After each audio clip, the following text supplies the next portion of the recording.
From WFSB, this is an Eyewitness News Update.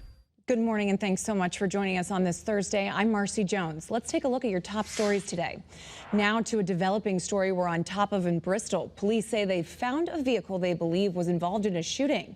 A man was shot last night near East Road and Union Street. At last check, the victim was undergoing surgery at the hospital. We're hitting the phones trying to get an update on his condition and find out more about who pulled the trigger. This morning, we're working to learn what caused a driver to drive the wrong way on I-84 West in East Hartford. The driver ended up crashing into another vehicle right by exit 55 yesterday evening. Thankfully, nobody was seriously hurt. We're also working to find out if anyone was arrested. This morning, the superintendent of Cromwell Schools is addressing serious accusations of racism at Cromwell High School. A post on Reddit allegedly posted by a student claimed they would hear racial slurs, have food thrown at them, and that they've been sent KKK messages to their phone. The post went on to say little was done to help the student. In a public statement, the superintendent says in part, quote, "I was deeply saddened to read the anonymous Reddit post, and they plan to investigate the allegations to the greatest extent possible." This morning, a juvenile is in police custody after a disturbing fight at Killingly High School yesterday. Now, state police were called there just before 11 a.m. after some sort of incident. Police really aren't releasing any details on what exactly happened or if anybody was hurt. The suspect's name has not yet been released. Today, pro-Palestine protesters will gather outside the Capitol at 9:30, but this morning's protest has a focus shift. They are rallying for Hikam Talal. Now, Talal is facing charges for allegedly vandalizing this West Hartford building with red paint during a rally in January. Protesters are demanding all charges against him be dropped. He faces intimidation based on bigotry or bias, third degree, and criminal mischief in the second degree. State lawmakers are trying to make it easier for people to start a family. It comes in the wake of a controversial ruling in Alabama that halted IVF treatments. Connecticut lawmakers are considering House Bill 5378, which provides equal access to health insurance coverage for infertility treatments, no matter gender, sexual orientation, or marital status.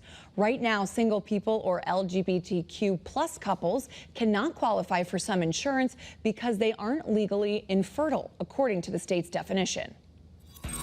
We've got our first upset in our search for Connecticut's best burger. In a surprising twist, you voted our 11th seed Willabrew in Willimantic through to the top 8 over our 6th seed Louie's Lunch in New Haven. We'll have to see where the votes end up for today's matchup. Corner Tavern in Naugatuck is up against Kayla May's Steamed Cheeseburgers in Meriden. Make sure to cast your vote on the WFSB app or online at Vote Now tab on our website. All right, 7:03. Hi, everybody. Good morning. A couple of river flood warnings. Housatonic, Connecticut River. Some minor to moderate flooding can be expected over the course of the next couple of days, and we're going to throw more water in on Saturday night into Sunday. So just plan accordingly. If you live along a normally flood-prone area of the river, just know that there's going to be some minor to moderate flooding. I think the St. Patrick's Day parades, one for Hartford, one for New Haven, are going to be fine. The rain will hold off until after the parade on Saturday, and the rain will end before the St. Patrick's Day parade in New Haven. It's going to be cool. It's going to be windy, so just plan accordingly. We've got some scattered showers out there for you. Nothing more than that. Just, again, some very light scattered showers passing through central Connecticut from Hartford, New Britain, down through Haddam and New Haven. So just keep in mind the roads are wet. The damage is done for the morning commute. You're going to have to budget in a little bit of extra travel time. Visibility is down in parts of northeast and southeast Connecticut. Chester 1, Willimantic 2, 2.5 in Putnam, 3 3/4 in Tolland. So just a touch of fog out there. But the bulk of the storm system that brought us 1 to 2+ inches of rain has now exited the state, and we're expecting it to continue its journey to the north and to the east throughout the day today. So not a whole lot left back to the south and west and to the west. A little bit of scattered shower activity here, so I can't rule out the possibility of a passing shower for northwest Connecticut, but looks like the bulk of this will ride to the north of us. So we should be under mostly cloudy skies for the remainder of the day as that storm system pushes away. This is our Friday. Get ready to enjoy a beautiful Friday, mostly sunny skies. And then, unfortunately, another storm system rolls in for Saturday evening. This is at 8 o'clock. It is raining in the state. And then an area of low pressure swings on in by 8 o'clock Sunday morning. So between Saturday night and Sunday morning, we're talking about rain.